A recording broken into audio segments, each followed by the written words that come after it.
오늘 보실 본문은 이사야서 11장 1절에서 16절까지 이새의 줄기라는 제목으로 함께 말씀을 살펴보겠습니다. 지난주에는 이사야 10장을 통해서 남은 자에 대해서 살펴보았습니다. 하나님의 백성을 남은 자라 부르고 이 남은 자는 자신의 의지와 각오와 결단으로 남은 것이 아니라 오직 하나님의 은혜로 남았습니다. 그렇기에 이 남은 자들은 자신의 의지, 결단, 헌신, 열정 이런 것들 그 무엇 하나 자랑할 것이 없다. 여러분 기억나시죠? 이스라엘 백성들이 심판을 받고 아수르 백성들이 심판을 받는 이유는 우리가 잘나서 하나님이 우리를 쓰신다. 내 각오와 내 열정과 내 헌신과 내 충성 그리고 준비되어 있는 나의 이 모든 조건과 능력들 이거 하나님이 기뻐하시고 그래서 하나님이 나를 이렇게 들어 쓰신다.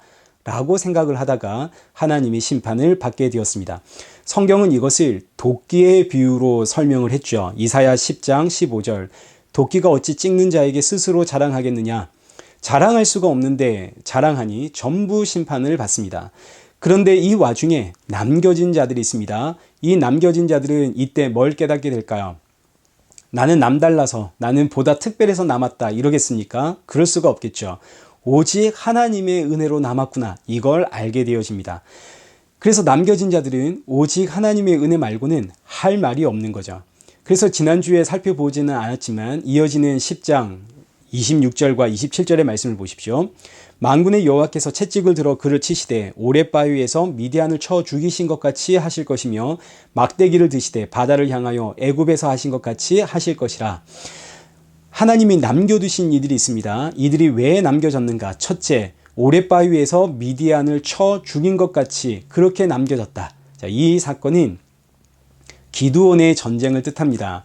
기드온이 미디안과 전쟁을 할 때에 기드온이 사람을 불러 모으니까 32,000명이라는 백성들이 싸우겠다고 나왔습니다. 이때 하나님께서 이거 너무 많다. 다 돌려보내라. 그리고 300명만 남기시죠. 그 이유가 사사기 7장 2절에 기록이 됩니다. 이는 이스라엘이 나를 거슬러 스스로 자랑하기를 내 손이 나를 구원하였다 할까 함이니라. 그러니까 우리가 잘나서 우리의 힘과 능력으로 전쟁에서 승리했다 이런 생각 자체를 아예 하지 못하도록 300명만 남겨서 전쟁을 하게 하심으로 우리의 승리는 우리의 힘과 능력이 아니라 오직 하나님의 은혜입니다. 전부 하나님이 하셨습니다. 이렇게 오직 하나님의 은혜만 남도록 하기 위해서 다 돌려보냈다는 겁니다. 지금 남은 자들, 지금 여기 성경에 이사야 10장의 남은 자들을 향해서도 너희도 그렇게 남겨졌다. 지금 이 이야기를 하시는 거죠.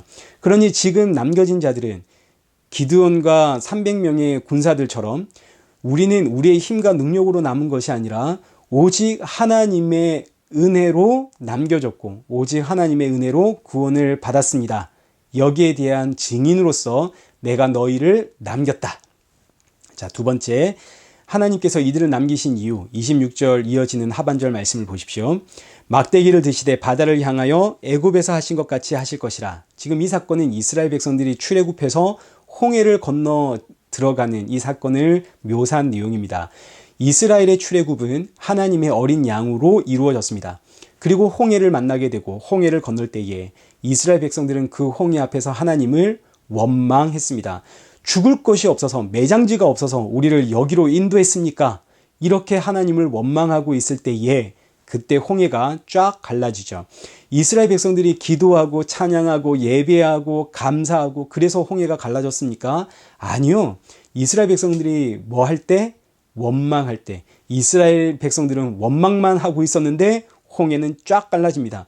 그러니 이스라엘 백성들이 이 갈라진 홍해를 건너갈 때 무슨 말을 하겠습니까? 할 말이 있겠습니까? 할 말이 없죠. 나는 뭐만 했는데, 나는 원망만 했는데, 그런데 하나님이 이런 나를 이렇게 구원을 하셨군요. 근데 하나님은 왜 이렇게 이스라엘 백성들 원망만 하고 있는데 이들을 구원하십니까? 어린 양이 피 흘렸기 때문입니다. 어린 양의 피로 구원받아 나온 백성이기 때문에 이들이 아무리 원망해도 하나님은 그 원망의 소리를 듣는 것이 아니라 그들 위에 흘리신 하나님의 어린 양의 피, 그걸 보시는 겁니다. 우리는 죄인들이라 죄인이 원망하는 것은 지극히 자연스러운 본성입니다. 그래서 하나님은 죄인들의 원망 소리를 듣는 것이 아니라 그들 위에 흐르고 있는 어린 양의 피를 보시는 거죠. 지금 남은 자들도 한번 보십시오. 하나님 앞에서 자신의 의지와 각오와 결단과 열심과 충성과 헌신, 이거 전부 자랑했던 자들입니다. 쉽게 나 잘났다 생각하며 여기며 살았던 사람들. 근데 하나님께서 이런 자들을 구원하시는 이유는 오직 하나, 어린 양이 피 흘렸기 때문이죠. 내가 너희를 남겨둔 이유는 오직 하나, 너희를 위해 피 흘린 그 어린 양의 보혈 때문에 내가 그래서 너희를 남겼다. 그래서 이어지는 27절, 10장 27절의 말씀이 그날에 그의 무거운 짐이 내 어깨에서 떠나고 그의 멍에가 내 목에서 벗어지되 기름진 가닥에 멍에가 부러지리라. 이 남겨진 자들을 향해 하시는 말씀이 내가 너희의 무거운 짐과 멍에를 전부 벗겨내어 구원을 하겠다. 자, 여러분 이 말씀 어디서 많이 본 것 같지 않습니까? 마태복음 11장 28절. 수고하고 무거운 짐진 자들아 다 내게로 오라. 내가 너희를 쉬게 하리라. 하나님의 어린 양 그 예수 그리스도께서 하시는 말씀입니다. 수고하고 무거운 자들아, 무거운 짐진 자들아 다 내게로 오라. 내가 너희를 쉬게 하리라. 예수님께로 나오는 자들은 전부 하나님의 심판을 피합니다. 그 어떤 사람이라 하더라도 예수님께로 나오는 자들은 다 구원을 받습니다. 왜요? 하나님의 어린 양이신 예수 그리스도가 그들을 위하여 피 흘렸기 때문에, 그 예수님의 보혈이 그들을 덮고 있기 때문에. 자, 그래서 이어지는 본문이 오늘 우리가 살펴볼 이사야 11장의 말씀입니다. 이사야 11장은 이제 장차 오실 메시아, 그 예수 그리스도에 대한 예언이 오롯이 담겨 있는 본문인데, 이때 이 이사야 11장은 초림 예수님과 재림 예수님에 대한 말씀이 함께 섞여져 있습니다. 그래서 우리가 이 말씀을 초림 예수님과 재림 예수님으로 구분해서 볼 필요가 있겠죠. 1절부터 5절까지는 초림 예수님에 대한 이야기고 6절부터 9절까지는 재림 예수님에 대한 내용입니다. 이제 먼저 1절부터 한번 보시죠. 이새의 줄기에서 한 싹이 나며 그 뿌리에서 한 가지가 나서 결실할 것이요.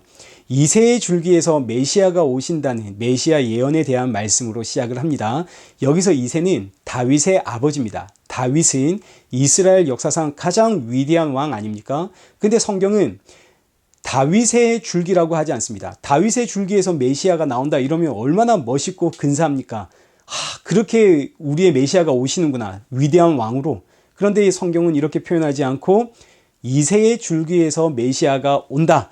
그 이새의 줄기에서 메시아가 온다는 이 의미는 초림 예수, 십자가에 죽기 위해 이 땅에 오시는 예수님은 우리가 생각하는 그런 위대한 왕으로 오시는 것이 아니다, 이런 이야기입니다.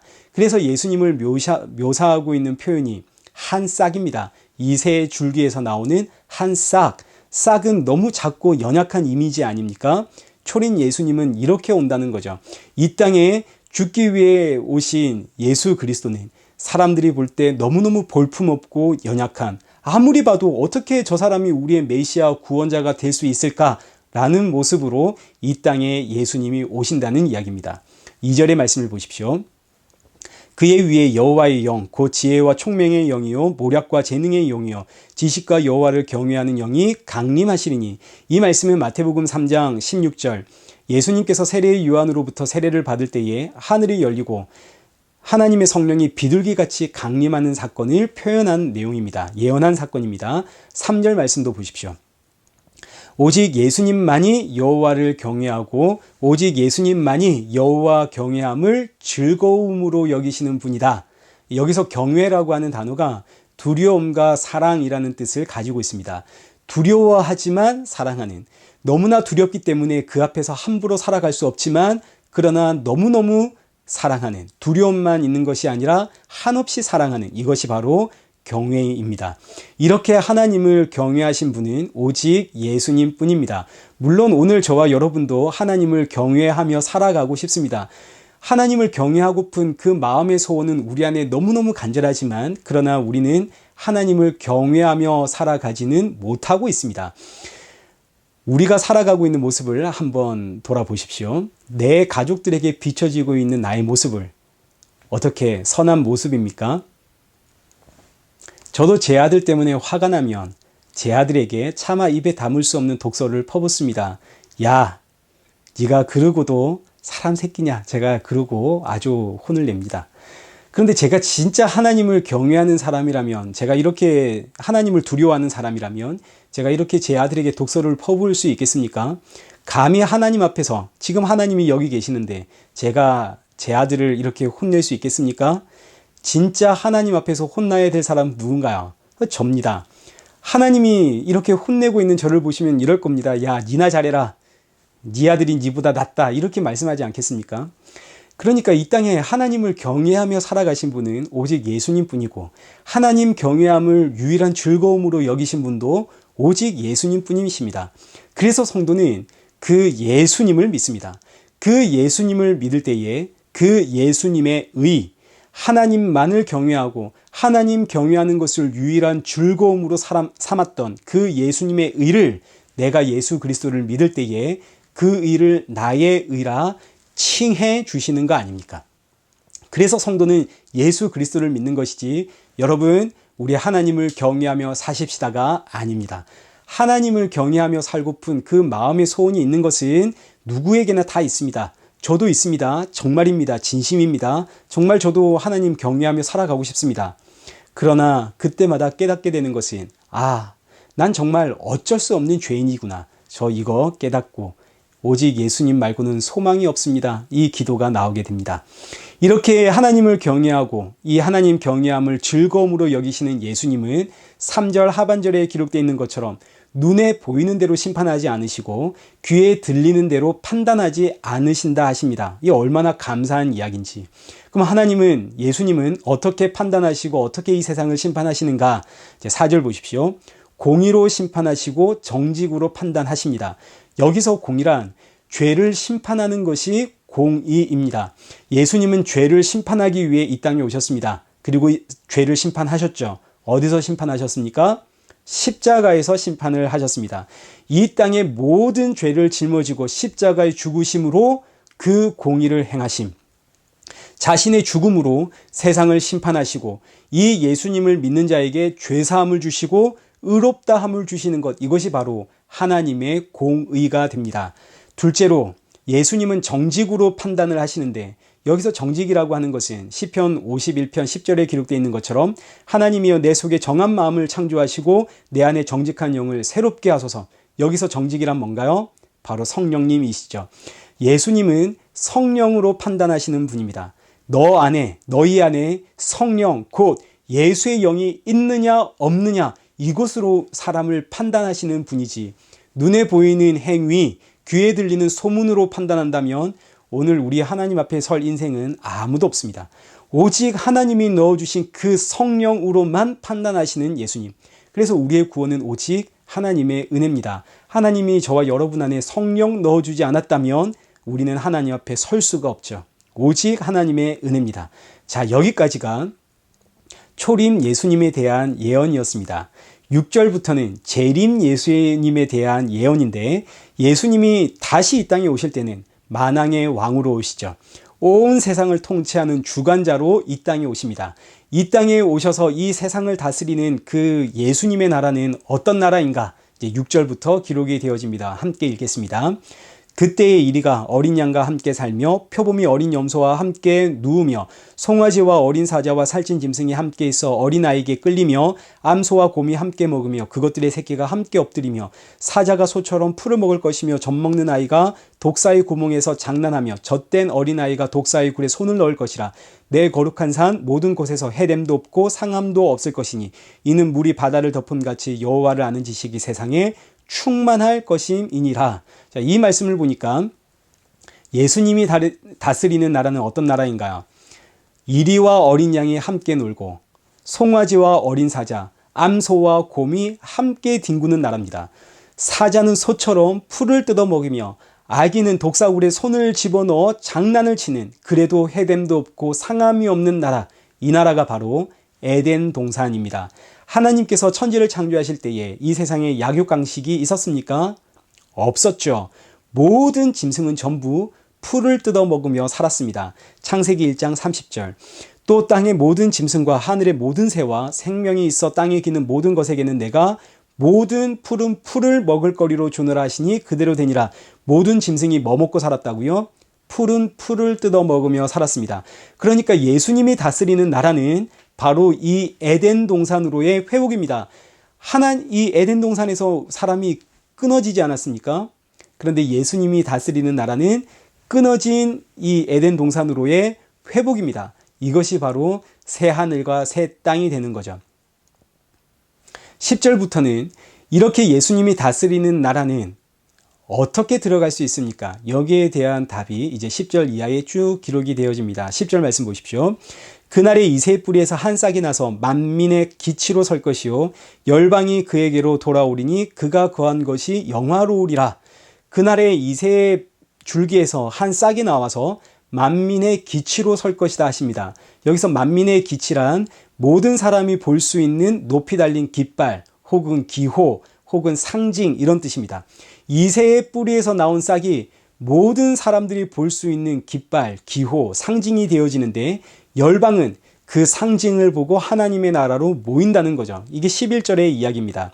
그날에 주께서 다시 그의 손을 펴사 그의 남은 백성을 아수르와 애굽과 바드로스와 구스와 엘람과 시날과 하맛과 바다 섬들에서 돌아오게 하실 것이라.